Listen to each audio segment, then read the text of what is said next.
what we thought we would do is sort of step back probably almost 5 years before we actually started building the house to give you a sense of why we made some of the decisions that we did and what led up to a number of some of the frustrations, as Bill had said. So we'll just kind of, we won't take a long time, but we'll sort of walk through some of the background of getting there. And then again, as you've got questions, please feel free to ask as we're going along here. So, and we don't have anything particularly planned here other than just kind of trying to walk through a sequence. So jump in, you jump in, cool. I always do. Yeah, I know. In 1991 and 92, we were actually living overseas.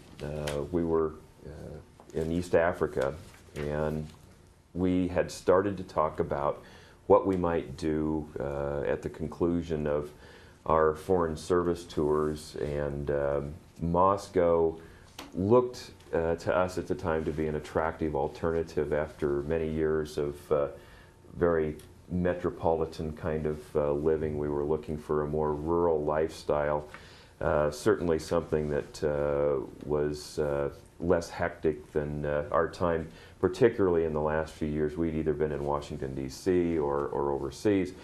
And Moscow wasn't unknown to us. I grew up here, went to the university, and as I'm often fond of repeating, when I graduated from college, I got out of here as fast as I could. Moscow held no interest for me particularly. Certainly the family here, my folks were here. So we continued to visit over the years, but Moscow 30 plus years ago was a very different place than it is now, and we weren't particularly, there weren't a lot of opportunities for university graduates. So we went off to find our way in the world and discovered that what we really enjoyed was living in large cities. We were both career federal employees, had a lot of opportunities for transfers and moving around. We took advantage of it.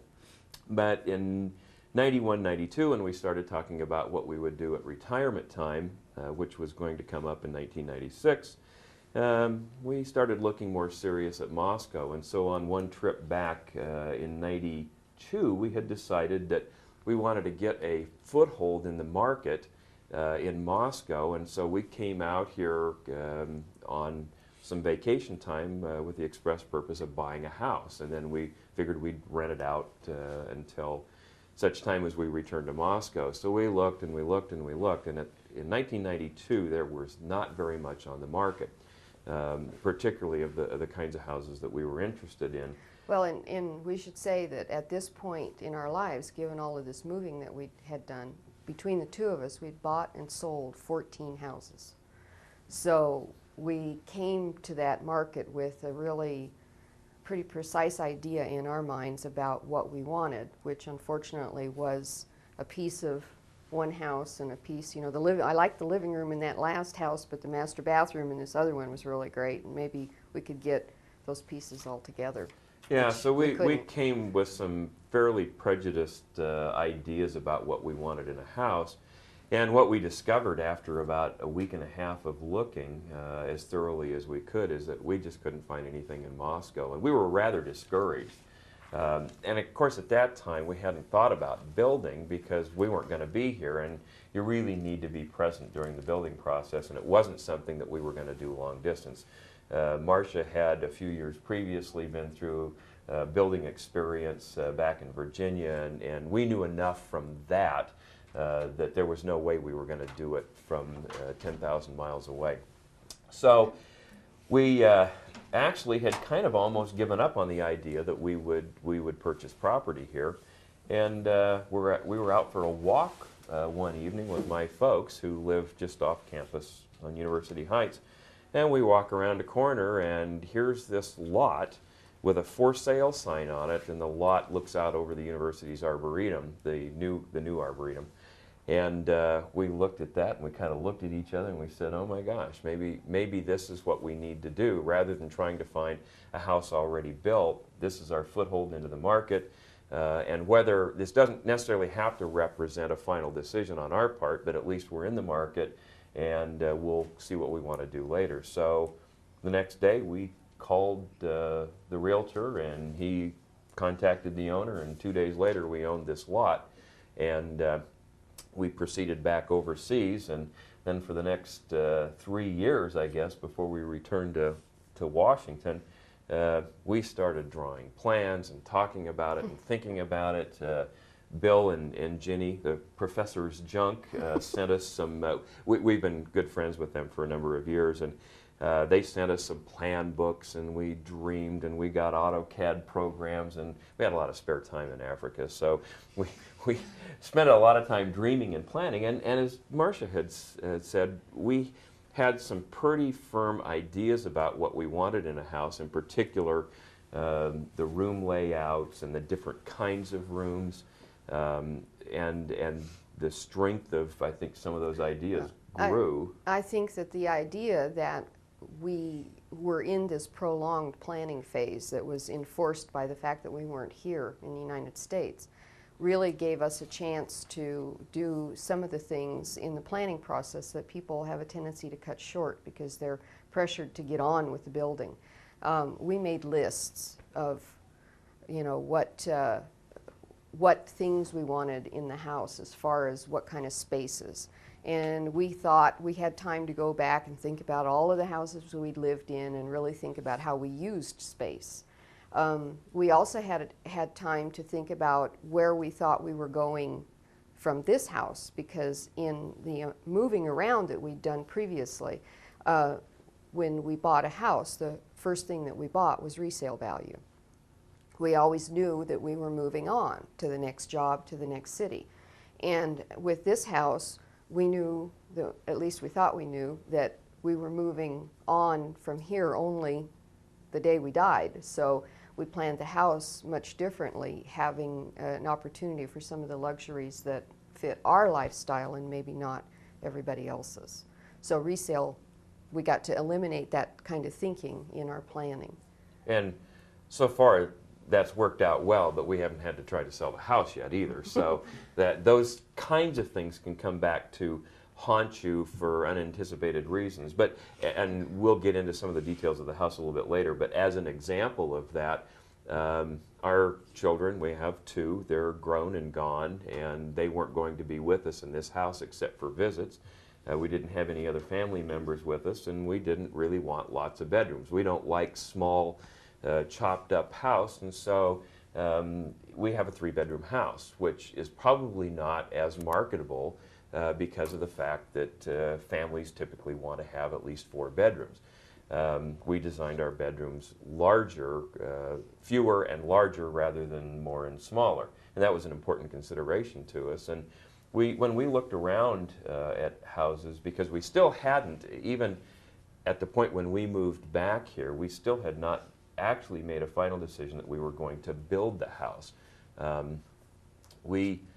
Well, to back up a little bit further, we had just gotten back from overseas. We were still living in Washington, but we came back out on another vacation, and we contacted a couple of builders, and we worked with them on some possible plans, but what we were seeing was houses that were sort of standard plans, and we could go over to Pullman or in Moscow and see one that was just like it, and they could take that house and put it on our lot, and we knew how much it would cost. And we would walk through these houses, and it was the same kind of thing. It just didn't, every house that we saw had some sort of compromise. Well, we noticed that in all our previous houses, we had large living rooms, for example. You know, large living rooms. And we, maybe a couple times a year, we'd have company and we'd sit in the living room, but that was not the way we entertain. We like to have people in for dinner. So a house that had a large living room and a small dining room, or maybe no dining room at all, just wasn't what we needed. The other thing is that most of the houses that had the large family room and the large dining room also had 4, maybe 5 bedrooms, which we didn't need. So I think that when we were doing our planning, we had enough time to think about how we were using the space, would be using space, that when we started looking at these houses, we said, I'm not sure that is really us buying what we want in space. The other thing that was an issue when we were looking at houses was location. And that was that we had lived in the city for so long with our neighbors right next to us, and concrete all around, that we really wanted something that gave a sense of some open space. And we looked at lots and we looked at houses, and as you know, like in some of the newer areas, yes, the house has a nice view now, but what's going to happen in 10 years, 15 years? Because if we look at the area, what we see is that more houses are going in below where the houses with the views were built, and some of those houses are blocking views. And since we looked at this house as one that we planned on staying in for many years, we were worried about what would happen 10 years down the road. Houses we'd lived in previously, 10 years was like a lifetime. You know I'm not going to be here in 10 years, so it doesn't matter whether or not that house gets built in my view, or the new freeway goes through, or anything else, as long as I can sell a house before that happens. Yeah, which was typically the case Yeah. for us. But we arrived in Moscow in, actually Bill had mentioned 95. It was 96. I retired. We both retired in 96. And we moved out here, got here in September, and we lived with my folks for a while. Isn't it? I mean, it seemed That kind of was ridiculous. interesting. Here you come back at 50-some years old and living with your parents. It was my parents' worst nightmare that I came home to live with them again. So we stayed with them for a couple, 3 weeks, did some preliminary looking. Now, keeping in mind, we still had this lot. And so we looked around a little bit, just weren't finding anything that really we felt met our needs. And when we talk about compromise, we're not talking that these weren't nice houses. They were just represented compromises for what we had decided were our priorities. And we'd get real close on a couple of places. It'd be everything but the master bath, and we didn't like that. And that was a showstopper for us in many cases. Or another case, great house, and then you'd say, and what's happening in that vacant field? And they'd say, oh, it's all platted for new houses. And in some cases, we have noticed that, in fact, those new houses are down there, and you don't have it's not a protected view anymore. And we didn't know how important the view issue really was to us, but the one thing that we were relatively certain about was that the Arboretum would be a fairly protected view. You've got these wonderful buffers. The Arboretum is behind us, and on the other side of that is the golf course. And unless the university goes completely broke and sells the Arboretum and sells the golf course, which could happen, I suppose, we feel relatively safe with those views. So that was always in the back of our mind. We knew that that was a piece of it. But we had a couple of really significant challenges with this lot. It was very steep, and it was at the street level very narrow. It's a pie-shaped lot, and so we were really concerned about if we would be able to lay out the kind of living areas that we wanted with a footprint of a house that would fit in this narrow pie-shaped lot. And at the cul-de-sac, it was only about 60 feet. It's in a bit of an arc. It goes down to about 230 feet down below, but to get down to that size, we would be 60 feet below street level, so we certainly didn't want to do that. And the builder was, well, I'm getting ahead of myself a little bit on that. Yeah, we should talk about getting the builder. Yeah, we got here September. We rented a house for a year because we wanted to give ourselves plenty of time. Our household goods were off in storage, and we didn't have to worry about that. So we gave ourselves a year space and time to deal with the whole issue of deciding whether we were going to build, and if we did, getting it designed and then getting it built so we would move in.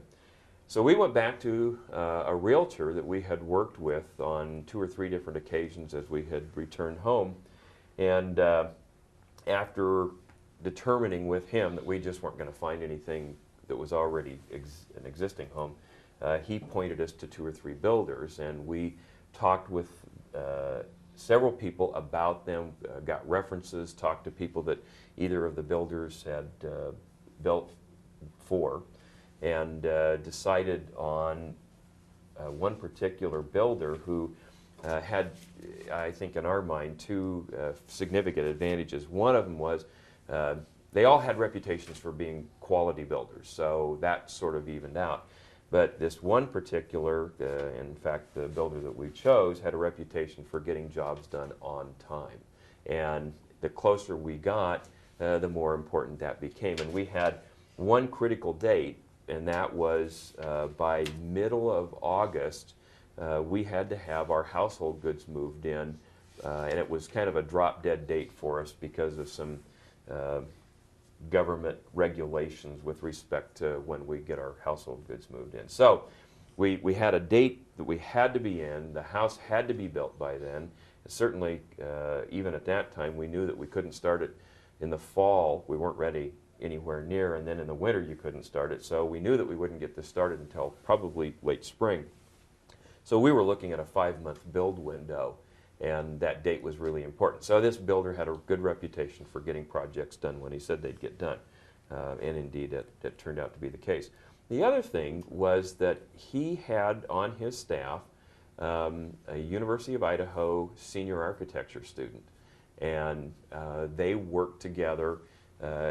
So we didn't really want to pay for an architect, largely because of the cost involved, because you add significantly to the cost of a custom house having an architect involved. If the architect draws the plans and then those plans are handed off to the builder is going to automatically add about 30% to the cost of the house. And the reason being that there is a innate skepticism between the architect and the builder. The architect is kind of the dreamer, and the builder is the guy who has to turn it into reality. And frequently, plans have to be redone in that process, which adds quite a bit to the cost of your house and could also slow you down dramatically. And so for this fellow to have the architect whose office was right there with him, and who the architect was on site with us at least once a week, and probably most of the time a couple of times a week. So it made that really close liaison, and that he was the only builder that we found who had that kind of assist with him. Yeah, all the other builders that we talked to, they were quality builders, but they were building from standard plans, yeah. And a standard plan was not going to work on this lot because of the narrowness, because we had the steep drop-off and a very short shelf. We actually had no choice but to have a custom-designed home. But the beauty of this situation was that the architect was already used to working with the builder, and it didn't come with some of the traditional architect issues, some of which Marcia just mentioned. But the other thing is that the architect typically charges 10 to 15% of the final cost of the house for their fee. So if you're talking about a $250,000 to $300,000 house, you've got the architect's fee, but then think about adding 20 to 30% for the builder, because the cost is going to go up, and all of a sudden you've got a significant increase in the cost of your house. So this was really an ideal solution. So between that relationship, the reputation for quality, and getting jobs done on time, we said, that's great. We selected that builder. We also found that he was very easy to work with. He didn't get all hung up in contracts, and we eventually had one with him. But well, and the way it normally works when you build a house and you have a contract with a builder is that there are certain points built into that, or completion points I'll call them, built into that contract. And when you also have a building loan, which means that the bank gives you money to build, then they are looking for completion points also when further monies are advanced for the building of the house. And because we had such a good, had so much confidence in our builder, we never did any of that. And you hear about people really getting taken when they don't do that sort of thing. So in this regard, we were lucky, and the Moscow environment really was a good one because it's a very honest environment. This builder has a long reputation here and will have a further long reputation. But we built this house basically on a handshake. I think that the roof was on the house before we ever even saw the contract. And in addition to that, we had a relationship with the builder that enabled us not to get a building loan, which is, again, a savings of several percentage points. So if there's any way when you build a custom home that you can figure out your finances so that you can kind of pay as you go, or come close to paying as you go, that's another way to save a little bit of money on the process. Yeah, that construction loans add a significant cost and it depends on your circumstance. It depends on how much money that you've got.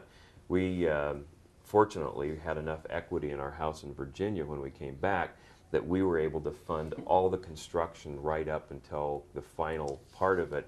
And then once we did the final loan, we had about a month float in there with the builder. So we certainly would be happy to answer some of the financial questions for you. But that is an issue, and if you need to have the contractor, the builder's got to have enough money coming in so that he can purchase materials, pay for their crews, and certainly he's got to continue to have some profit involved in that as well. And so you've got to look at kind of the total package of what they need to do, and their builders typically don't like financing that particular piece of it. They don't want to front that money. So you either have the money up front, or you go to the bank and get a construction loan. The complication with the construction loan is that you do pay points and origination fees for it, as well as the interest. But then when the construction is done, you actually refinance the house. So it's like interim financing. And so you're paying for some of the financing costs twice in many respects. So, well, and if you are on a very tight budget and you're trying to build, the best thing to do is go with some of these stock plans. You can still make small alterations to those stock plans, and by small I mean in many cases you can add a room or change the size of some of the rooms, but the basic floor plan remains the same. Most builders have some plans they like to work off of, and then they will be able to tell you much more precisely what the cost is going to be to actually build that house on a location that you've selected. When you go totally custom, like we did, you should never approach that by being on a tight budget, because that really, your cost of building can change several $1,000s at any point, depending on something like a material selection or the placement of a particular room or space, how you decide to have the plumbing run, and all that sort of thing. So there are a lot more unknowns about future costs in a totally custom home. So you can build a custom home that is from plans on a tighter budget than you can build a custom home that you're actually doing the plans as you go. I think, and not that time frames are critically important for what we're doing here. They were important to us when we were doing it. We actually had selected this builder within 2 months of when we arrived. So by the 1st of November, we were sitting down working with them on the plans. And the way we approached it was that we laid out what minimum requirements there were with respect to what rooms we wanted, in a general sense how we wanted them sized. We also gave them some parameters that we wanted the house to be sort of nondescript from street level, but we wanted it to open and up and take advantage of the view on the interior. And we sort of laid out some parameters of what we wanted on the first floor.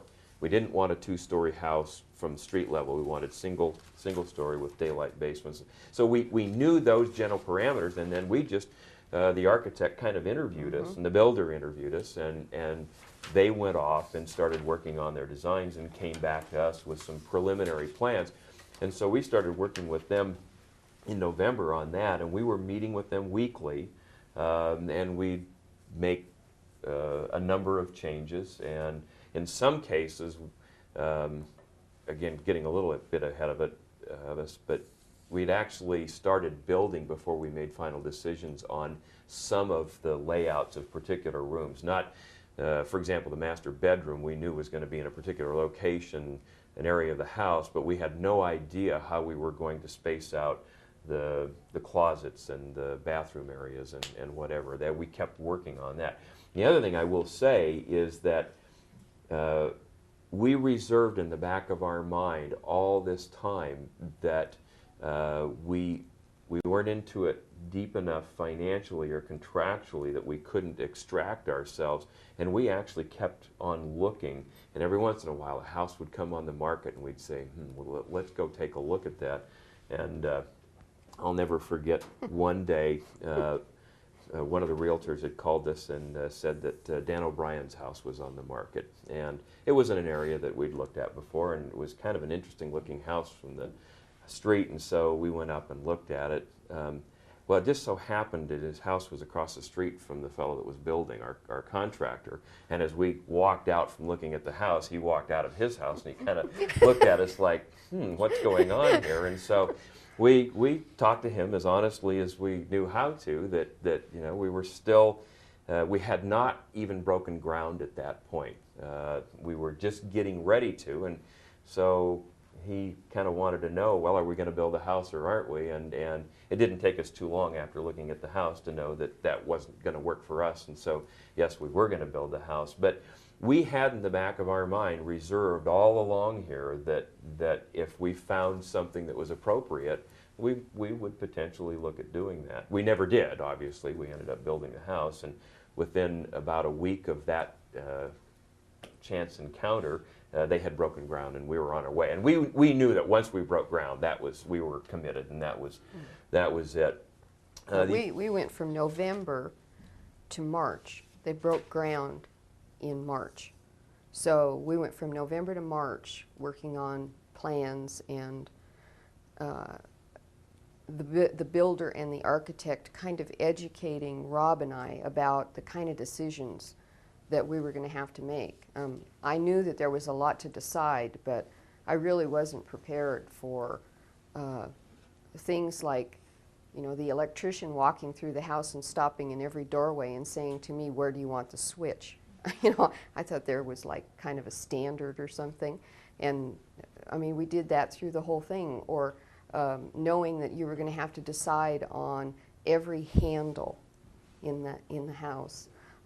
Last night I was looking at some of my paperwork. I kept a project book, and in that project book, as we were going along, I took, if I saw a picture in a magazine of a cabinet or a light fixture or a room layout or something that seemed to be what we were trying to get across to the architect and the builder, I would clip it out. And if we went to see the people about heating and they gave us brochures, or about roofing and they gave us brochures, or whatever, I saved all of that to try and help us in our decision-making process. But one of the things that I came upon last night was a 3-page listing of doorknobs. And it was every doorknob in the house and what color, what finish it was supposed to have on it, whether it was going to be a left or a right opening door, and then the cost of the doorknob, and the order product number, so that Moscow Building Supply could take that list and actually order the doorknobs, and if they were keyed and deadbolts, or if they were thumb lock deadbolts, and so you have to make all of those decisions. And so from in the November to March time frame, when we were working through all of these things, I think a lot of what the builder was doing was trying to educate us about what we needed to start to think about, because you can't make all those decisions in a period of 5 months if you have a life, you know. It's just too much. Yeah, and speaking for myself, I know I needed a lot of education. I was wholly unprepared for the complexity of what the project was going to be.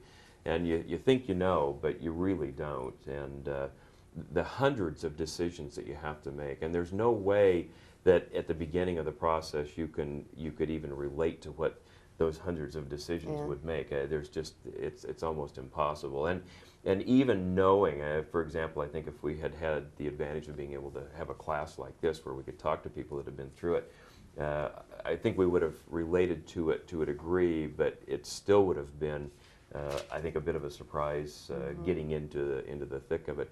The other thing that we did, at the recommendation of the builder, is that we actually hired the real estate agent that we had used to buy the lot, and we acquired some other property through him, and we really liked him, had a lot of trust of him. He's the one that found the builder for us.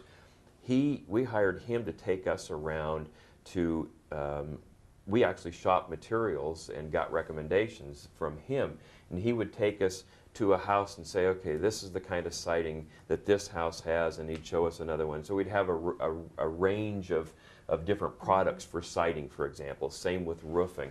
Then he'd take us to the building supply company and we'd look at it and he'd show it to us.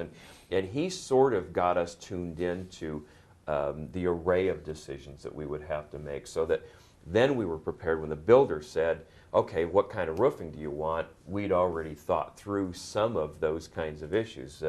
We wanted something that had some architectural style to it, for example, but we wanted it to be low maintenance. We didn't want the fire insurance increases from a wood shingle or shake, yet we wanted it to have a nice look to it. So we had gotten sort of not only educated but somewhat prepared for these discussions. And it happened with every system in the house, heating and air conditioning system, appliances, and a variety of things. And then during these series of weekly meetings, it wasn't just the design of the house, but it was, okay, this week we're meeting with the heating and air conditioning people, and they're going to give you a proposal on how we're going to put the system together.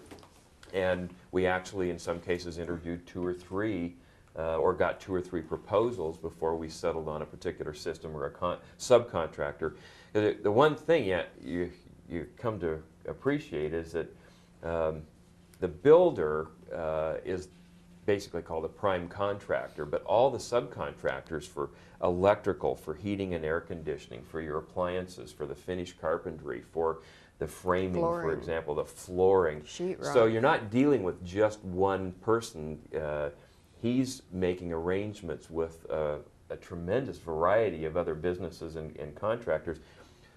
So one of the things that we were certainly paying the contractor, the builder, for was his relationships with all these other subcontractors, because he depended on them to get the job done on time, because it's very, I guess, would it be serial? I mean, they can't start one thing until another thing is done, and if he doesn't have a subcontractor that gets the job done the way it was supposed to, when it was supposed to, then the whole project gets delayed. Well, and so when you're looking at subcontractors, you're hiring those subcontractors based on the past and future relationship that they want to maintain with that builder.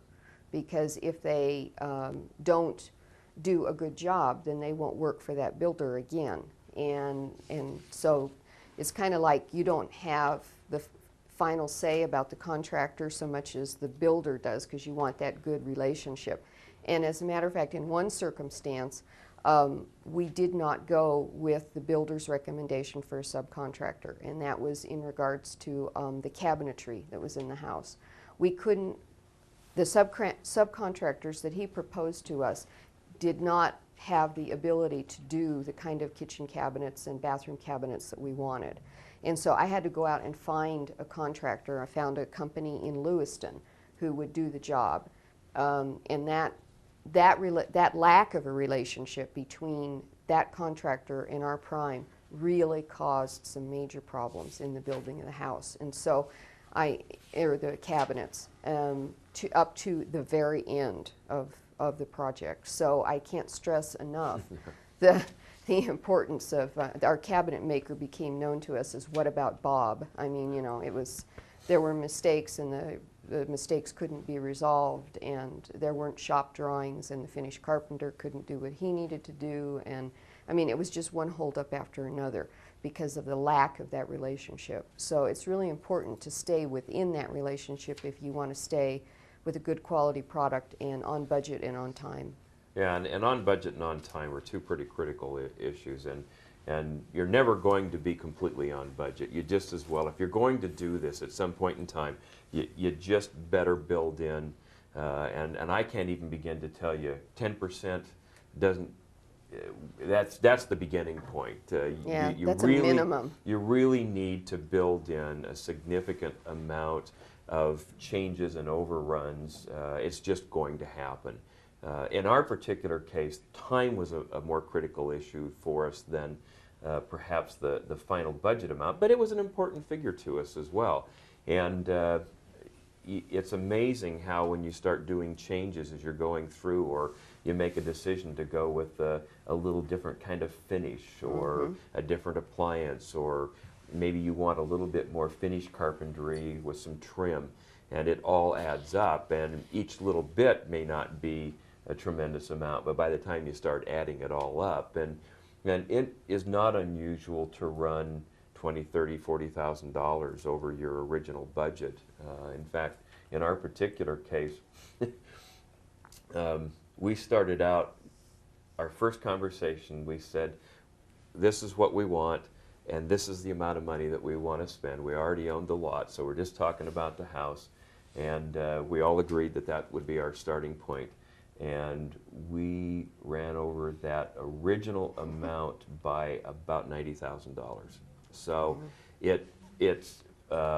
and it was fine. We feel like we got our money's worth. We didn't get. Well, it was for things like, we thought initially that we would finish the basement. Now, remember that when you'll see on Wednesday, what we have is a main floor that has the kitchen, the dining room, the living room, and the master, and the garage. Okay, so we would have a place to live at that point. And then we said, well, we'll finish the basement. Well, as time went on, we started thinking, man, you know, we both are working now, and it's going to take us how long to finish that basement, and we won't be able to have any company, and everybody wants to come and see the house, and so forth. And so we said, well, why don't we go ahead and finish the basement? And the contractor said, well, you know, it's easy to do now. We just order a few more sheets of sheetrock and a few more sticks of lumber, and we finish the basement. And so that added some. The other thing was that we had lived in the East, and one of the things about the homes in the East, more typically than what I see here in the West anyway, is a lot of crown type molding, and the big chunky baseboards, and molding around the doors and the windows and so forth, and we wanted to do that. Well, as it turns out, the molding added about $10,000 to the cost of the house. And then that was compounded by the fact that the floor plan that we laid out to fit on this pie-shaped lot in the shelf that Rob was talking about, what we wanted to have the master, we wanted to be able to live on one floor, so that as we got older, if we had trouble getting up and downstairs, we wouldn't have to go downstairs. So we had a specific idea of exactly how many square feet we needed on the first floor. And so in order to get the living spaces that we wanted on that floor, we had to use the entire area of the shelf that we built on, right up to the setbacks on both sides. Well, that meant that the house had to be laid out in a, you know, it's got a center section, and then it's got two wings that are at an angle like this. Well, you know, okay, I can draw that, that's fine. Try putting baseboard around that, because you don't, it's not even a 45-degree angle. How do you miter that? How do you cut that? And so the fact that we had to, the sheetrock all had weird angles. And you'll really see that on Wednesday. The moldings all had weird angles. The flooring had weird angles, and those angles, to do all of the building materials in those angles, I kind of estimated added another $20,000 to the cost of the house. So that's how you end up. I mean, you probably wouldn't notice that if I didn't tell you. Now on Wednesday you'll be looking for it. But for example, in our master bedroom, 4 walls, right? Most rooms have 4 walls. The left side of the wall, of any of those walls, and the right side of the same wall are not the same height. It's a whole room of angles. And that's just where they all kind of came together there Right. in the master. It means that during the process, every stud has to be specifically cut because they're all different heights as they go down Yep. and then go back up. That's And right. it'll, as Marcia said, you'll see that a little bit more when we get there. But I'm wondering, let's stop and step back here Okay. just a little bit because all the glazed over looks here. I want to make sure that we cover issues that you've talked about in your class that you're trying to deal with in terms of understanding what it takes to build a home. So, Do you want to do questions? well, yeah, I think that we ought to get to some questions so that we can kind of direct this conversation the way we want.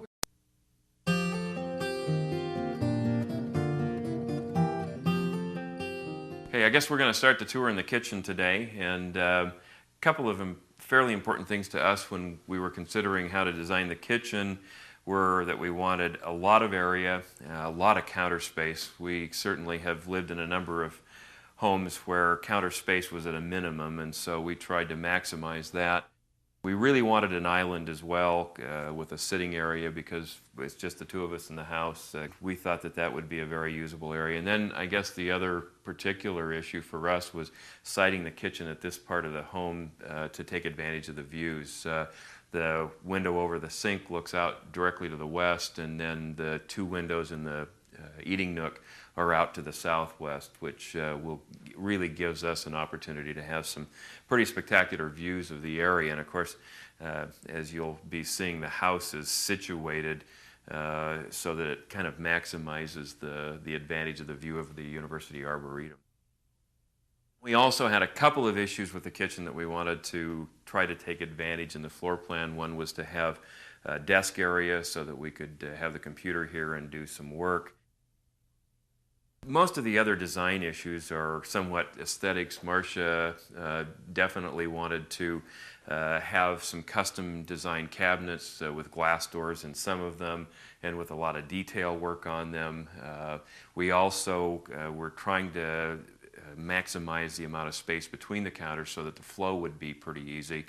And then we went with not sort of top-of-the-line appliances, but high-end enough that we got some fairly nice, like a 6-burner stove or a grill, and we didn't go with restaurant quality. That was really overkill for what we wanted to do. We've got an appliance garage that hides a lot of the major appliances, and as many of you will discover as you're building your own places, there's always a few oops. For example, the microwave oven, which is sitting on the counter, was supposed to have its own special shelf, but the contractor that was doing the cabinets got the dimensions wrong. It was too high for Marcia, and so it now holds a lot of little knickknacks instead of the microwave like it's supposed to. As you look at what is now an empty wine rack at the end of the counter, that was one of those nice ideas that also turned into an oops. That wasn't the contractor's fault. I thought it would be nice to have a wine rack in the kitchen. Unfortunately, as we all know, wine doesn't do real well with varying temperatures, and when it heats up in the summer, which it does in here, it was not very good on the wine. So we're going to actually end up making a bookshelf out of that at some point in time. A couple of other fairly important items for us was a large pantry, which you'll see, and it's not an oversized pantry particularly, but it gives us plenty of extra storage. And as you can see, we've got quite a bit of cupboard space anyway, so storage was a major consideration. We wanted to go with a lot of well-lit surface areas so that wherever we were working at the counter would have good lighting. We approached it from two different directions. One is that we've got the spot lighting. Actually, they're internal floods that are recessed that are positioned for all the counter areas. And then we also went with under-counter lighting that gives a little backlighting, but it's kind of amazing how much difference it makes when you're working in the kitchen to have those lights so that most of the cabinets have the lights underneath as well. We had looked at a number of different manufacturing companies and processes for the cabinets, and We didn't really care if they were custom made per se, but we wanted to have the right design and the right color scheme, and we couldn't find any that were ready-made or manufactured. So Marcia found a contractor down in Clarkston that worked with MDF for their cabinets. And the beauty of MDF is that you've got a solid one-piece door. They're heavy, and MDF is a wonderful material to work with, and the cabinet doors are all single-piece routed. But of course MDF comes unfinished, and so we had to, second step was that we went to a painter and actually set up a spray booth, and all of them were painted before they came in here, and that allowed Marcia to select the color the exact color that she wanted for the cabinets. We didn't want a stark white, and we didn't want wood, and this fit in with kind of the color scheme that we wanted to do. MDF is medium density fiber board, but it's sort of like a particle board, except for the fibers are so fine, it's almost like they were powdery fine, and then when they go into the resin, they make a very, very heavy and densely packed board. So you don't get the kind of chipping that you would with larger fiber board. We did the whole house in wood blinds, 2-inch wood blinds. We wanted a nice warm but clean look, and the aluminum, average aluminum blind was too cold. So the other thing is that we have a lot of west-facing windows here, and the wood blinds actually help us keep the house cool in the summertime and warm in the wintertime. Because we have so many windows, especially here in the kitchen with very nice views, we try to do window treatments that wouldn't block those views at all. So we were basically dressing around the window rather than across the window. These window treatments are just a polished cotton with a reverse complementing fabric on one side, and they're basically wrapped around wooden dowels painted the same color as our woodwork. So it's a very simple window treatment overall. And the only other issue we had with the kitchen is the original flooring that was in here has been replaced because a contractor had some problems, actually technical problems with the adhesive, and the floor ended up curling, and the adhesive stained and seams showed, and they came in and replaced the floor with a new kind of, this is actually a laminate, yeah, it's kind of like pergola or whatever the different brands are, but it's a floating floor. It actually just sits on top of a pad, and so this was actually replaced about 2 years after the house was finished. The dining room is a fairly standard as far as dining rooms go. We wanted to make it large enough so that we could accommodate a table of 8 and also the china hutch. We also wanted a bay window in this particular room so that we could, it wasn't so much because we wanted the architectural detail on the outside, is that we wanted a kind of a sitting area or a flat area within the dining room that could be used for plants and odds and ends. It's sort of a decorative sort of a place. Some of the detail in the dining room include chair rail, crown molding, and you'll find that most of the rooms around, or many of the rooms around the house, have crown molding, which it was an important detail to us. It's wood floor, which you find predominantly on the first floor with the exception of the kitchen.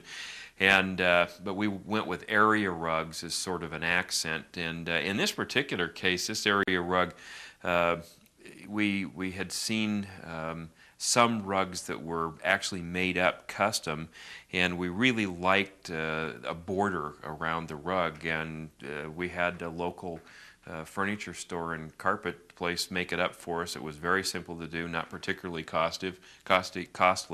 We have found that with seating for 8, when we put one leaf in the table, 6 or 8 is okay. If we have 2 leaves on the table, the dining room actually ended up being a little small, and we're considering some modifications now, including pushing the south wall out about 2 feet to make an alcove for the china that will give us a little bit more room in here when we put additional leaves in. As you'll notice, in all the entryways on this first floor, we've gone with a kind of an angled arch. I don't know if you would actually call it an arch, but each of the areas has this angle. And the reason that we did that was that it complemented the way that the ceiling in the living room, we've got a vaulted ceiling in the living room that has sort of the same general shape or detail. And so this was intended just to match that and give some continuity from room to room. We wanted the entryway to be, the view from the entryway of the house to be a surprise. We wanted the house to be very unassuming from the street, and when someone came in the front door, we wanted them to be greeted with a view that is really kind of all the way through the house, which is why the wall opposite the entryway has all the glass in it. And we enjoy keeping those windows open a lot because it really does bring the outside inside, and that was the surprise we wanted. We also wanted to have a very open feeling. We wanted to have an area just off of the entrance where people could sit without maybe seeing whatever clutter there was in the kitchen or the living room. And that kind of became our piano room. We saw it initially as a library, but then we moved the piano in there, and that's what it's been ever since. But we enjoy sitting there in that area, lots of nice east sunshine, and reading or enjoying a glass of wine and listening to some music. The stairway also dominates the entryway, and because of that, we wanted to have some nice woodwork around the stairway. These newel posts are posts that are really from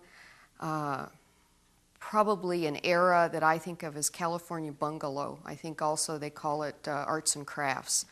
And we were very fortunate. I had a picture of the newel post that I wanted, and the young man who was the architect for the house wanted to leave something of himself in the house, and so he built the newel posts for us. They were about the last thing that went in, but those are his newel posts, and he even built us a time capsule into one of them that has the plans and so forth for the house. As was the lighting for the ceiling in the living room, a little bit of a dilemma for us, so was the lighting for the stairway going down. There's no ceiling except some 18 feet above that stairway, so you couldn't put a light in the ceiling, which would have been fairly traditional. So we went with theater lighting, which is actually, I think, a grouping of 4 lights, very low on the wall, that put shaded light directly onto the treads of the stairway. And it's been very good. It's a very soft kind of lighting, but very effective. One of the problems we had in this room, and it really came home with the door, was the difference in heights of the ceiling. We've got multiple eye lines that go around, one with the lighting in the ceiling, one with the top of the arches, and then that all relates back to the height of the various windows on the west wall of the living room. Anyway, we initially thought that the doors should be very tall, maybe 12 feet tall. And that just didn't go with the unassuming look that we wanted on the outside of the house. So we ended up with the single door, an average height door with the 2 lights on either side. And as it turned out, that's been real good. That was a good decision. Then we went with a fairly elaborate light fixture above the door, and for one thing, it puts out a lot of light against this vaulted ceiling, so that has worked out really well. The other thing is that upside down, it makes a really good party hat. The living room, we've always had fairly large-sized living rooms. Actually, in several of our homes, the living rooms were larger than this one. And we found that that was not a space that we used very much. When we entertain, it's predominantly dining, and it seems like so many American homes, what happens is you entertain in the kitchen. So we put a lot of our space in the kitchen, and we left the living room a little bit on the small side. When we furnished the living room, however, we went for the big overstuffed look, and I was really fortunate. We brought back a lot of trinkets and pictures and wood carvings and so forth from our time in East Africa. And these pieces had come to be very important to us, and we weren't sure how we could integrate them into this kind of home now back in the United States. And as it turned out, I came across some fabrics and fabric colors that actually have the animal prints, elephants, giraffes, lions, and the kind of color that fit in to allow us to show off some of our pieces that we've collected over the years. The windows around the fireplace were a topic of wide discussion. We actually did not have the single window directly over the fireplace, even cut in the wall, and several of our neighbors and friends came and looked at it and said, "Oh, you've got to have this window over the fireplace because it interrupts the view without it." And so we put it in. And now we're finding that that was not such a good architectural decision because the fireplace has a tendency to just fade into nowhere. It's kind of cut off short because our eye expects to see some form of decoration, a mirror or something above the fireplace. And so we're considering actually quite a large mirror there, so we'll have to see whether that works out or not. We wanted a fireplace, but we did not want the wood burning, which has a tendency to be a little dirty, sometimes a little smoky. So we went with a zero clearance gas fireplace. It puts out a lot of heat. If we ever had to, we could probably heat this whole floor with it. So that has been a very good thing. The lighting in here was kind of a problem. We couldn't quite decide what to do with the ceiling. And it was one of the few things that we actually had a designer, an interior designer, come in and look at for us and help us. And this was the lighting that she recommended, which is simply an upside-down cornice box with the fluorescent tubes just laying in the space created by inside the box. And we've been real happy with that. It gives a very light, airy, open kind of feeling just about any time of the day. The fireplace is a direct vent fireplace, also zero clearance. The zero clearance just means that there really needs to be no space between the firebox and the exterior or interior walls. And then the direct vent is that there's maybe a 6-inch diameter vent on the back side, which is very unobtrusive on the exterior of the house. It's both the intake and the exhaust. And they're very high efficiency, so they don't exhaust all that much heat anyway. And like Marcia said, it will do a very good job of heating this floor. It'll run you out in a hurry. But it's a very efficient and cost-effective way of putting a fireplace in rather than having to deal with chimneys. It's virtually maintenance-free. We put a lot of small decks on this house, both on the top floor and the first basement. Part of the reason for that was maintenance. It allows us to get to the windows and the eaves and so forth in order to wash and repair. The only place that we didn't put those decks on was right outside the living room window, and that was a mistake because we have to hire somebody to go over the side of the roof here and hang and clean these windows, and that's pretty tough to find anybody to do it and pretty tough to pay for. So we may in the long run do something different with that. The deck that's outside the bedroom wall, the west wall of the bedroom, has both on the first floor and below has a large beam.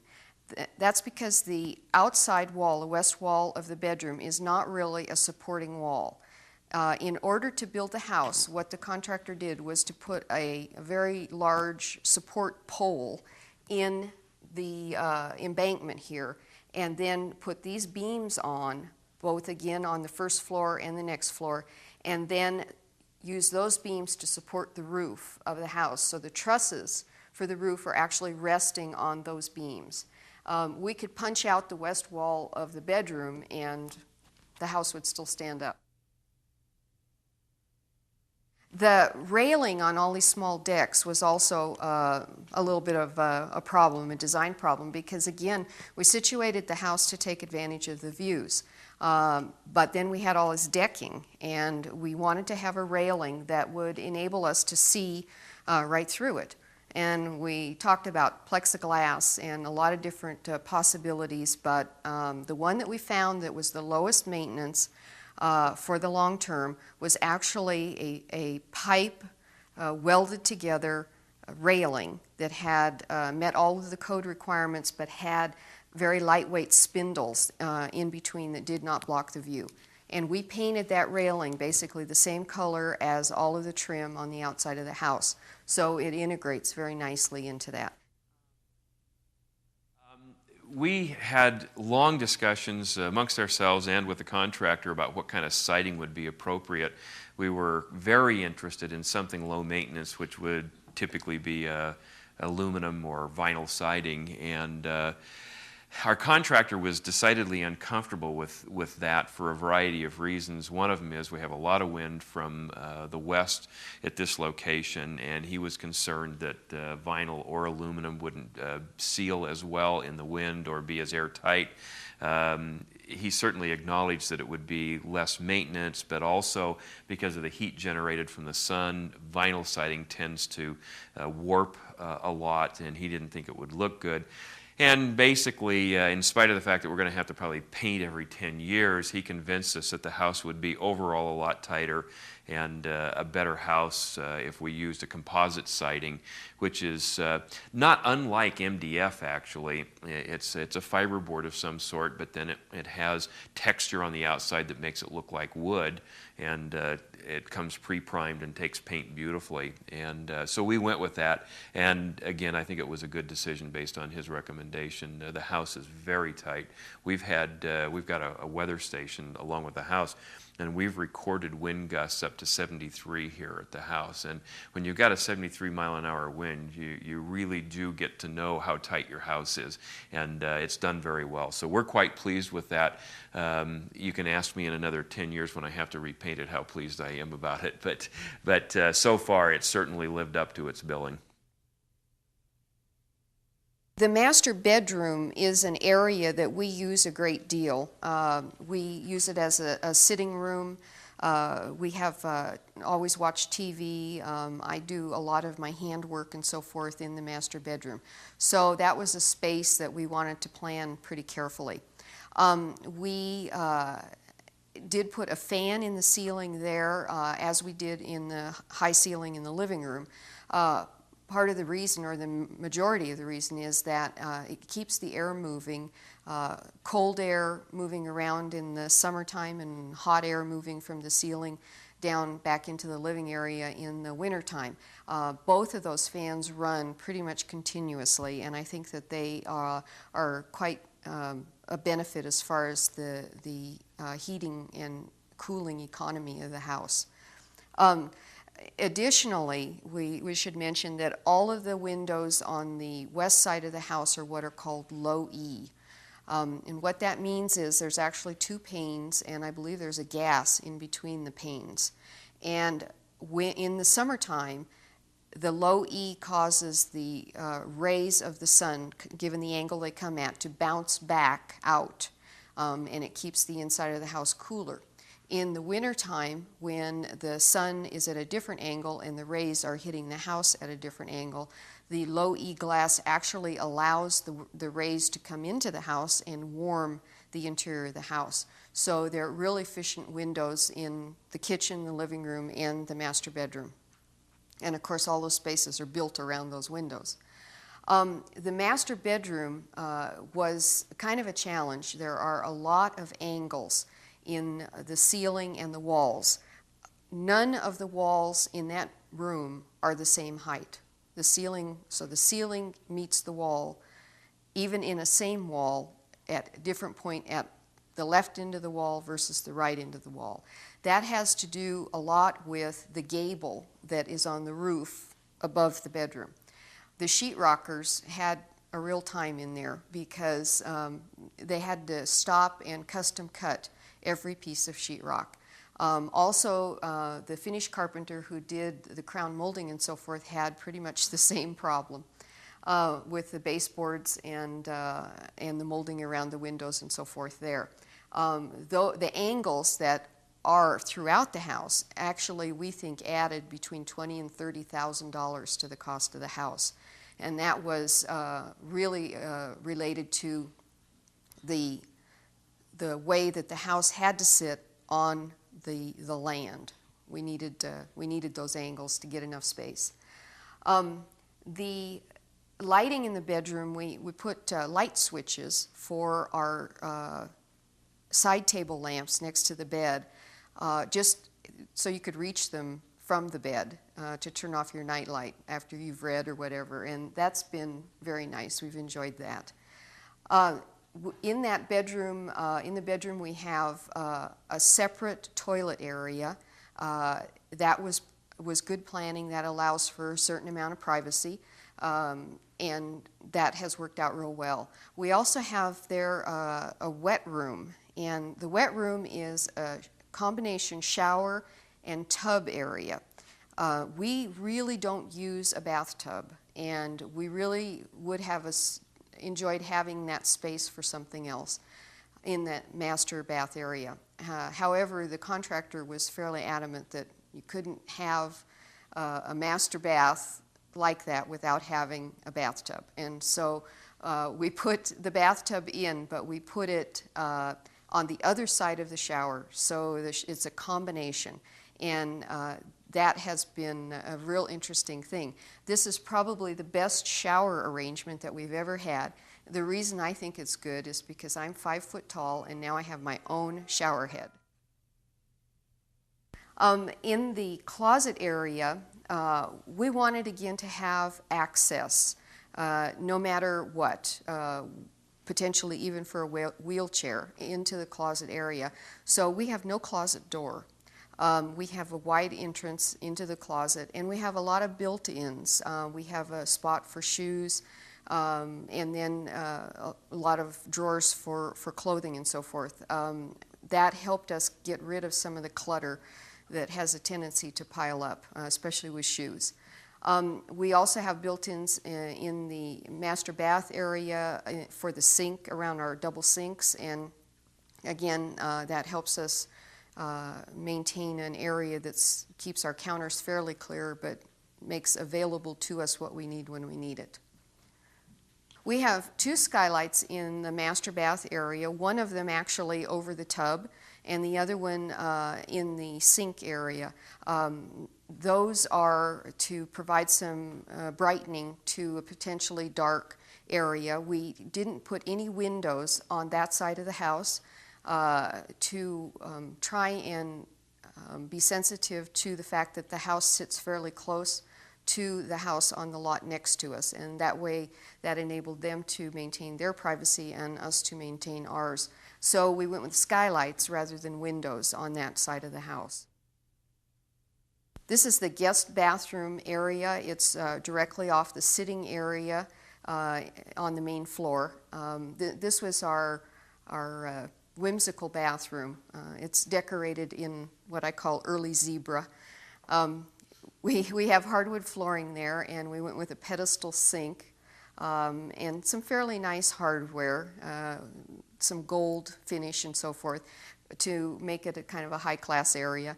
But we countered that with lots of zebra stripes and some of our collection from living in East Africa.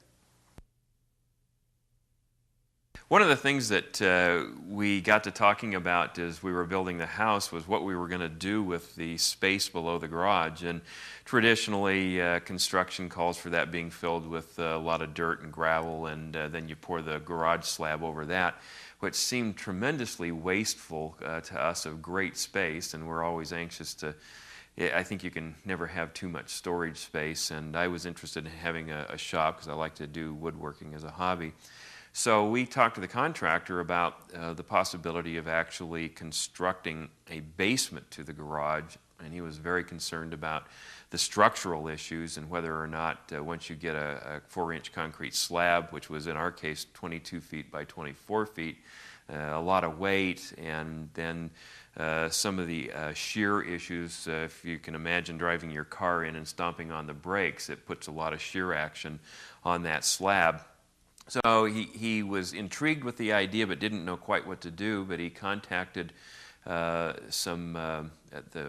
company that manufactures beams, and they did some engineering and then got together with the architect, and they worked out the structural issues.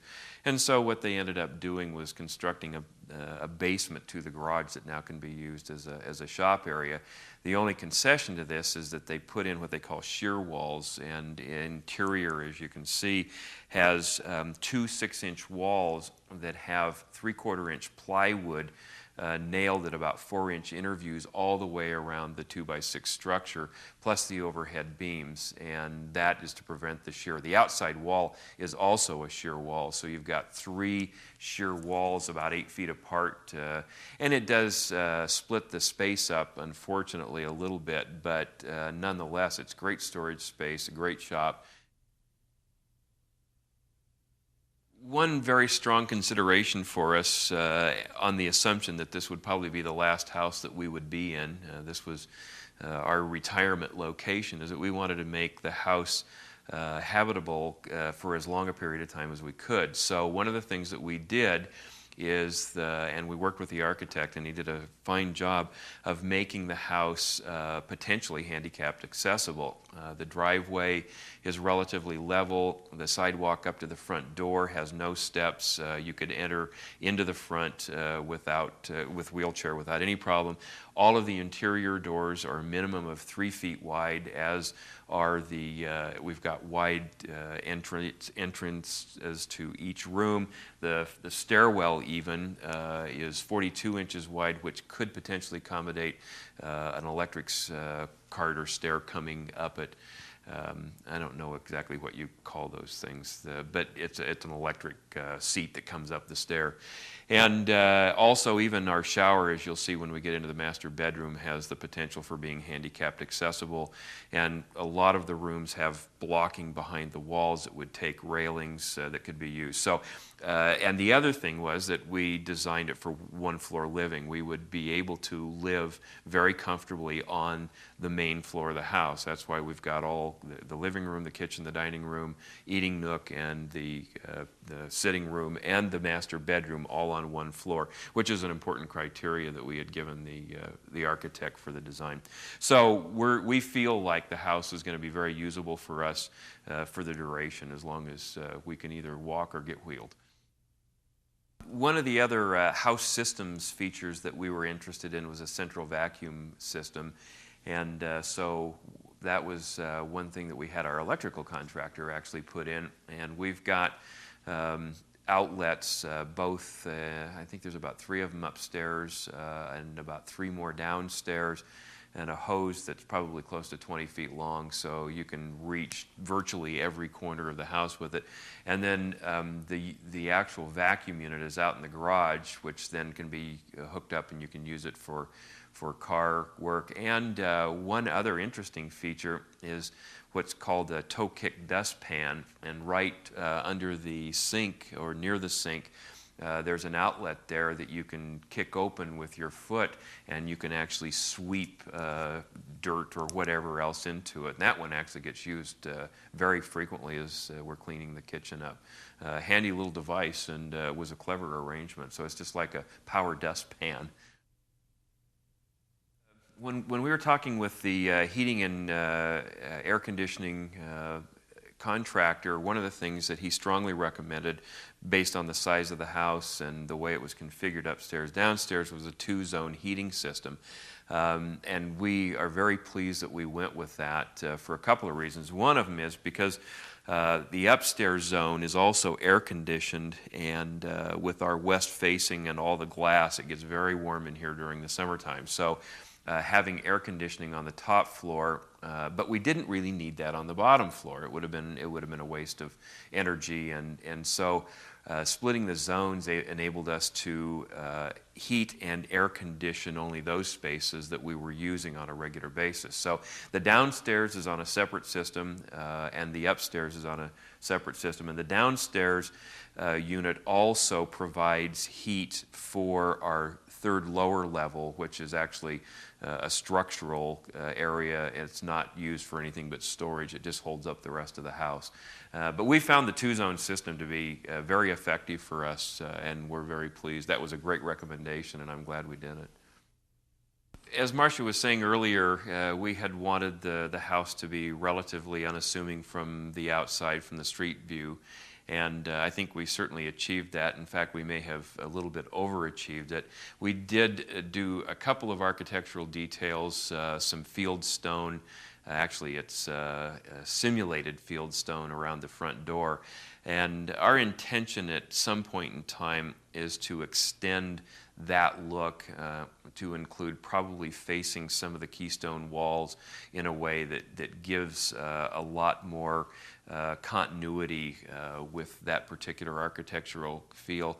I doubt if we'll ever deal with any other architectural elements. In fact, in our discussions in our landscape master plan, really uses landscaping as the way of sort of enhancing the architectural detail of the outside of the house rather than doing anything structural. But I think eventually we probably will do a lot more with the field stone, along also the flower beds and the facing of the keystone in front of the sidewalk and some of those places. Do you want to do questions? Well, yeah, I think that we ought to get to some questions so that we can kind of direct this conversation the way we want. What would you have done different? Oh dear. Well, I can say that I think that if I had realized how much the cost was going to be increased by some of our decisions, I might have looked for a flat lot, flat ground. And I mean, I can get my mind around the idea that putting molding around curves or corners in angles is going to take more time. But I didn't understand initially how pervasive that was, that it wasn't just the molding, it was the studs, it was the wallboard, it was the flooring, it was, you know, it was the whole thing.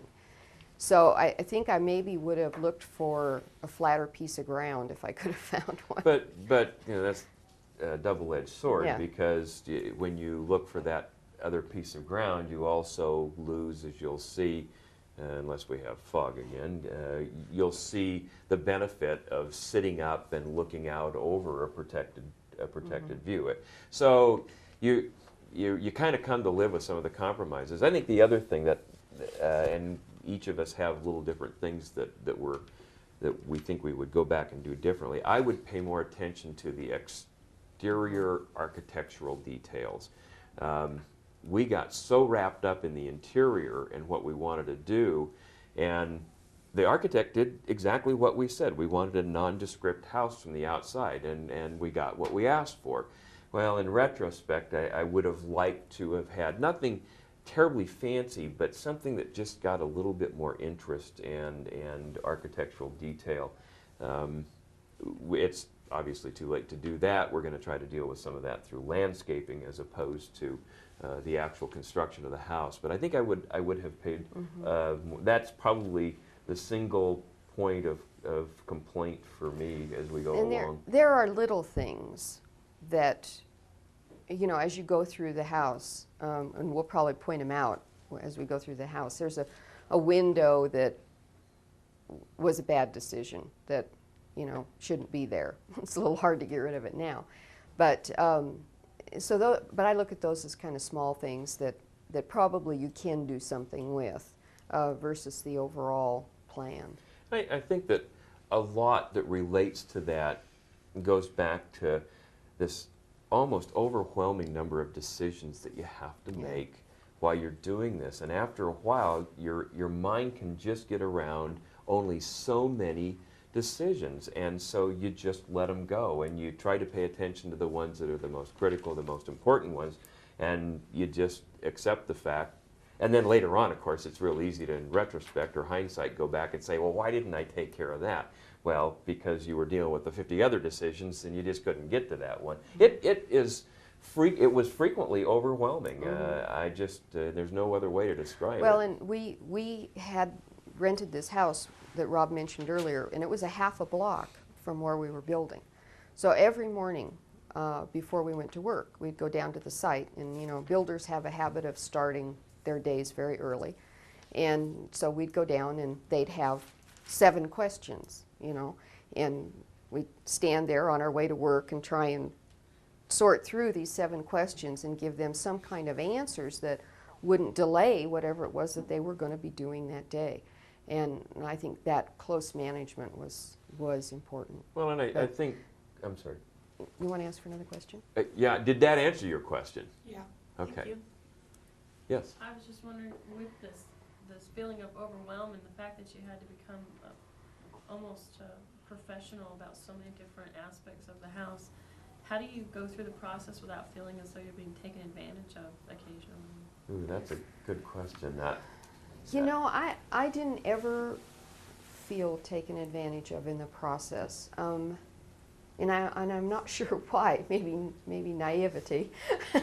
But I think that being informed and asking the right questions, which means you've got to study, helped us be able to deal with people in a way that didn't make us a target for being taken advantage of. The windows in the house are an example.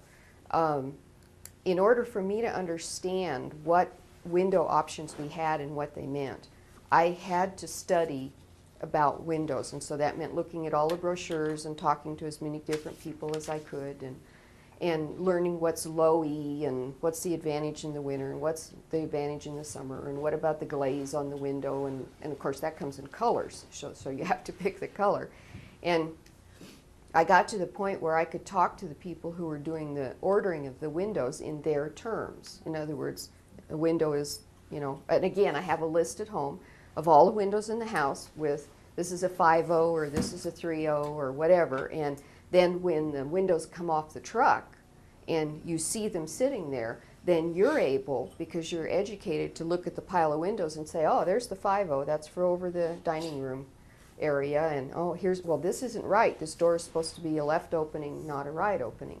And that's how you do that, I think. You get real educated. But I think you do have to have a basic trust in the people that you're working with, and I think that speaks to the critical importance of making sure that you've selected somebody that you believe is trustworthy, has a good reputation, that you have done references with them, and that you have just a good, comfortable feeling. And that develops, and I'll come right back to you, that develops a little bit over the time that you're doing the project, and it could probably go both ways. But the windows, when you were talking about, we thought we would like to have wood-clad, sort of high-end windows, Anderson, Pella, Marvin perhaps.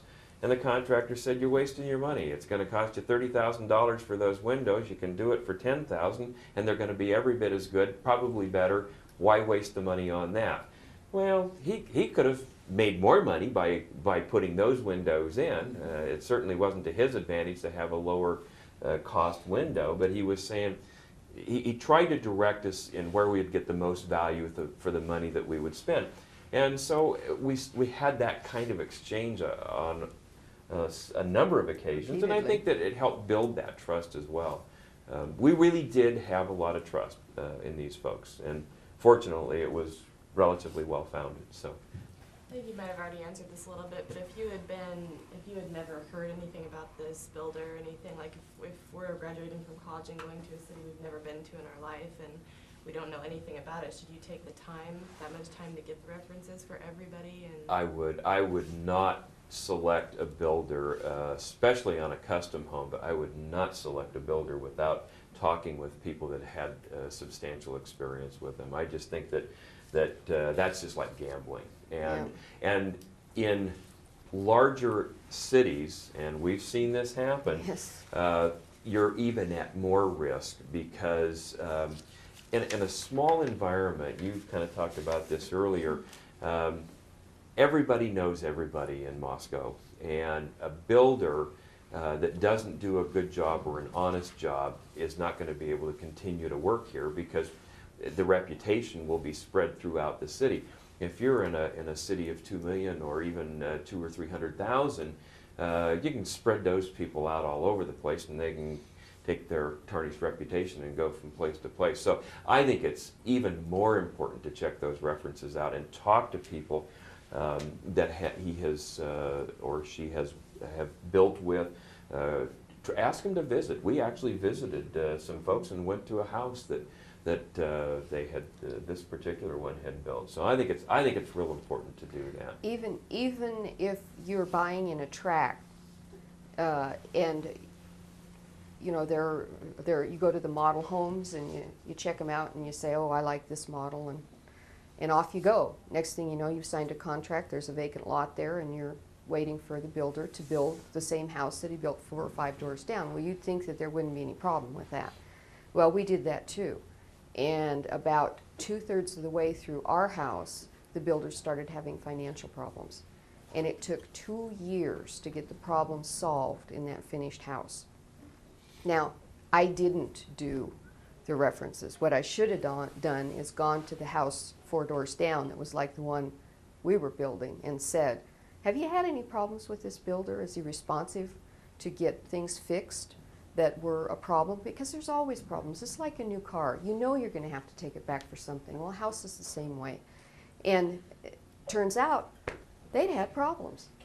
Well, if I'd known that up front, I might have been a better buyer. The problem in that situation is that if you've got your heart set on that house in that location, and if it's in a tract, chances are you only have a choice of one builder, and so Yeah. then you're faced with a decision maybe to not build the house there at all, or go to another location. In a large metropolitan area, you can still do custom homes, but you also have a much larger range of options available to you because some of these developments have some pretty high-end homes. In an area like Washington, D.C., you can go to a tract and spend $500,000 on a home if you want to. So the range just is from the sublime to the ridiculous. But you run into a lot of the same issues. It's just that they might have a selection of 5 different houses that they would put in this particular tract. You can get some beautiful homes and nearly custom quality, if not at least custom quality. But you run some risks with respect to The builders. unreputable builders. And in a lot of cases, what happens, particularly in high growth areas, is they're building many houses. It's growing so fast that they can't get quality laborers to come in. They're having framers come in and they've never framed a house. And all of a sudden, they're framing a $300,000 house and doing a lousy job because they've never done it before. So you can run into a variety of problems. So back to the original premise, always check the reference. Well, and that's really one of the differences between buying an already existing house and buying one to be built, whether it's built totally custom or in a tract or whatever. And, you know, if you buy an already existing house, it's there. You know what's around it. You know what the neighborhood looks like. You know where the schools are. You know if there's a recreation facility or whatever. And you have to worry about things like home inspections so that you can make sure that the heating works and the appliances work and there's not big leaks and dry rot and termites and all that sort of thing. But that's an easier thing to manage than this, gee, there's a vacant lot and I hope I get a house. Other questions? We've got maybe about 15 minutes left. So. Yes. What else do you want to do with your place? I say right now our focus is on all the landscaping. One of the one of the things that is a significant disadvantage in my view Yes. of a custom-built home is that you've got to deal with all the landscaping from scratch, and it's been a lot of work. We've got a large lot.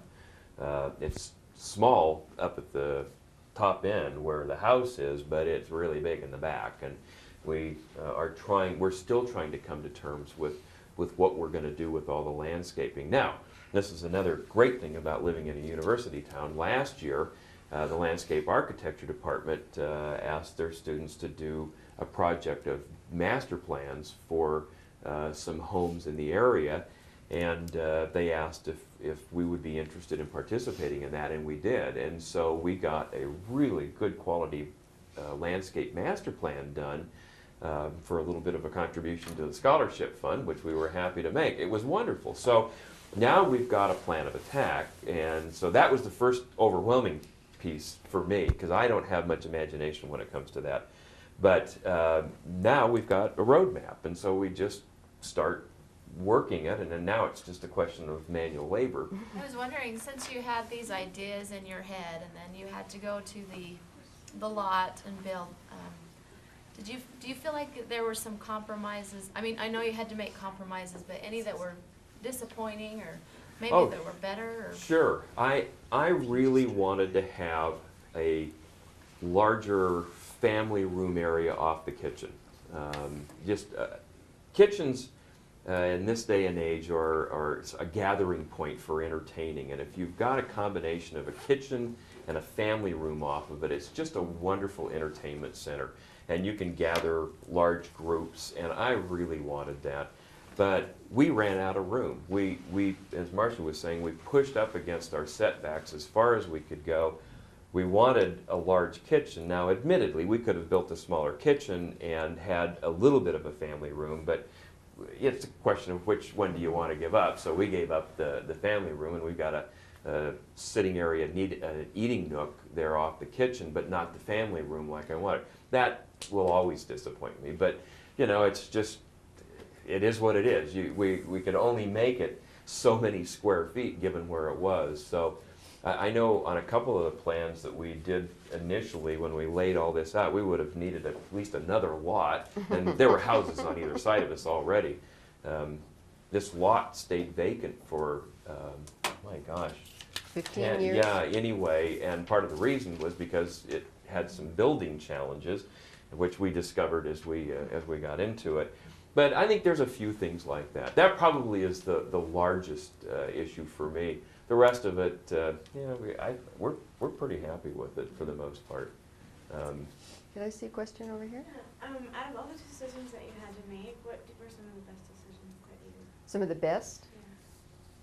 Well, I think that Moscow as a decision for a retirement location, and then I think that the particular location we chose near the Arboretum were the best ones. Yeah, to decide to go forward and build the house in that location, Yeah. Hands down the best decision. But in terms of, although some of the exterior architectural details are still a little bothersome to me, I'm just absolutely thrilled with the inside of the house, with the exception of the family room. And I've kind of gotten over that, you know, get over it. So, Yeah.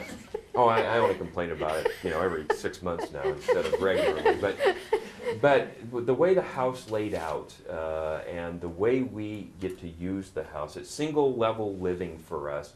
Master bedroom, living room, a little sitting area, dining room, and the kitchen all on the main floor, which is where we spend most of our time, and I'm very pleased with that. I think those ended up being some really good decisions. Well, Every time I walk in the house, I get the same Yeah, feeling me about too. it. It just feels right. one of the things that we did when we made the plans for this house was to build it for the long haul. For example, when you come up to the front door, you'll notice that there are no steps. It's wheelchair accessible. All of the doorways are 3-foot doorways for that reason also. You'll see a rather interesting master bedroom closet arrangement. That in part is because of the angles we talked about before, but it also is because the whole closet is wheelchair accessible. We built in blocks in the walls, particularly in the bath area, so that if we needed to put in grab rails and that sort of thing, it's already reinforced. The basement of the house, there's actually 2 basements. In the first basement, you'll see what I use as my fiber studio right now is actually a kitchen. It's a second kitchen. The idea being that at some point in time, we may need to house an elderly parent. Also, both of our kids are, at any point, could want to come home for an extended period with their families. Already have? Yeah, we already did. We've demonstrated how to do that. Or at some point we might want to have some help in the house. And so there's a nice living area there where a person could have some privacy, fix their own meals, have their own sitting area, a large bedroom, their own bathroom, and that sort of thing, making it more comfortable. So we tried to plan ahead a little bit for those types of things. We found that to be kind of difficult because the city, for example, doesn't think in those kind of terms. They look at a second kitchen and say, you're going to use this as a rental. No, we're not going to use it. Then they won't give you a permit to and do they won't it. give you a permit. So we had some convincing to do to get those people to think a little bit along these kinds of lines. The builder in the plans called it an hors d'oeuvre preparation An area, area, and that yeah. way they got the permit. So we don't have 2 kitchens. We have a kitchen and an hors d'oeuvre preparation. And yeah, I have to say too, you said interesting in the master bedroom Yeah. closet. Interesting in real estate terms means strange or weird. So whenever you look at an ad that says this is an interesting house, Strange or but weird. it did give us a lot of open areas. So to answer your questions, and I think kind of combining it with what would you do different, or were there any great disappointments? There are compromises, and it's about, on balance, did you get it right? Did you get what you wanted out of it? And on balance, I think we did. You know, the other thing that I think is kind of interesting, especially 5 years now, looking back, is that even though we went over budget, and we kind of agreed in little pieces to go over budget because we knew that as we made decisions, you know, obviously hardwood flooring is going to cost more than carpet. And so as we made some of those decisions, we realized that we were adding on. But you know, I don't regret any of the money. No, We it's a may lot easier regret to- the yeah. outside of the house a little bit, but I don't regret any of the money. I think the house is Yeah. very solid.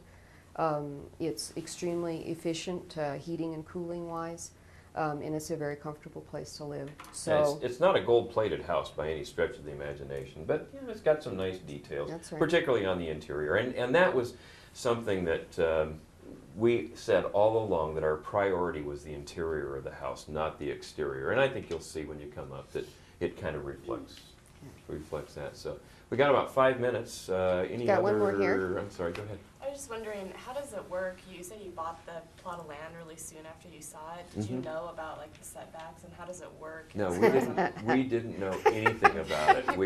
We bought it because it kind of had a neat view and it was available. I stood at the top of this lot looking down. And I mean, we're talking one of those hills where you look at and say, I don't think I want to try to go down that. And Rob on one side of me and my father-in-law on the other. And I'm standing there saying, I don't think you can build a house on that lot. That's why it's still empty. And Rob saying, yes, you can. Sure we can. And his dad saying, oh, sure you can. and his dad talking about building a bridge for a driveway to get into the garage. And so there were definitely some questions. And as it turns out, we didn't know it at the time, but as it turns out, the only thing that made that lot buildable was a special cement pumper truck that was not available in Moscow up until about 5 years prior to our groundbreaking. Actually, about a year before the Oh, it was that groundbreaking. close? I it don't wanna was- know that. When we bought the lot, we couldn't have built the house Yeah. that we built. But you were asking about setbacks. No, didn't know a Didn't thing have a about clue. setbacks. We learned those things when we started into the final designs, and it impacted, obviously, what we could do with the house. Not only just the side setbacks, but the front setback, and that. And easements down both sides that we Yeah. didn't know about. And the front setback really created some building problems because it pushed it so far back off the shelf that was there, they actually had to build a third lower level for foundation to hold up the rest of the house. We didn't want it, we didn't need it, and the house was never designed for it, but because it got pushed back so far, you'll see what we mean when you come up and see the house. But Yeah. The house is 3 stories on the back and 1 story on the front. That's and how it's just steep because the of lot is. just because of And the lower story on the back looks like the whole rest of the house, except we use it for garden storage, like Rob drives his tractor into it and so forth. So it's just storage. The next level up is the bedroom area, and then, of course, the main floor we've talked about. So Well- from the backside, it looks like a huge house, but it's really not that big inside. We've got some construction photographs that We'll have 'em laid out there for you. for you so you can take a look at it when you come up. Do we need to wrap up? One more question from anybody? Okay. Okay. All right, thanks very much. We'll look forward to seeing you. Yeah. It is Wednesday, isn't it? We'll see you then, and We'll be there. yeah. Thanks very much.